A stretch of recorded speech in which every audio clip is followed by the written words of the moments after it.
I am a survivor of the Columbine shooting. I was a student, a senior in April of 1999, and now I teach bilingual kindergarten.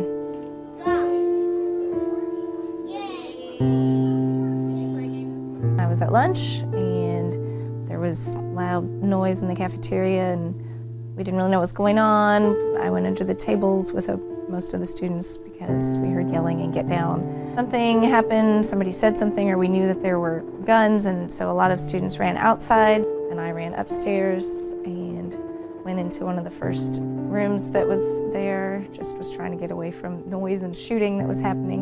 And a friend and I went into a science classroom. For about 3 hours, we were one of the last groups that the SWAT team came and got out.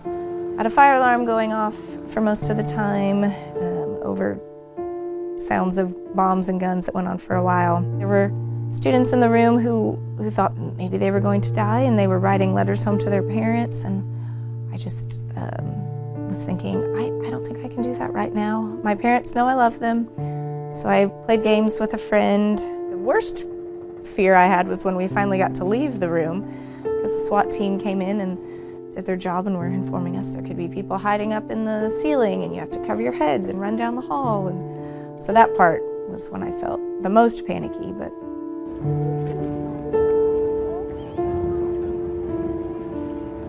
as a mother and a teacher, I bring my faith and my religious beliefs into how I feel about gun control. In general, I try to live a life of peace. I don't have weapons and I don't own them personally.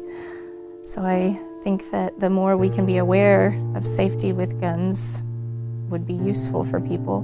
With the continued school shootings, I find it saddening every time, and I find it interesting the way that the country has reacted after different ones. It seems like, and the one in Parkland, people really have seemed to politically and social activism-wise have seemed to relate.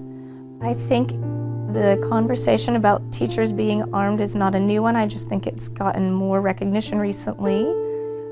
The same thing was said 19 years ago after the Columbine shooting, and I remember distinctly my reaction because my friends and I laughed. We thought it was very silly. I understand that's not the conversation would be that the person would be trained, would be armed. I personally don't want another area of my life that's militarized or has the possibility of more weapons being involved in it. And I would not want to be the teacher that it would have the responsibility of feeling like I would have to use that weapon. I'm saddened that we're still having this conversation and that it's gotten to the point where it feels like we're trying to solve a problem at the end of it with gun control instead of looking at it at the beginning and saying, what are the mental health issues? How can we help the people around us that we see suffering? But I am thankful that we are discussing gun control and that is part of the conversation. So my frustration would be that might be the easy thing to address because it's the most obvious, but I would like us to have the harder conversations.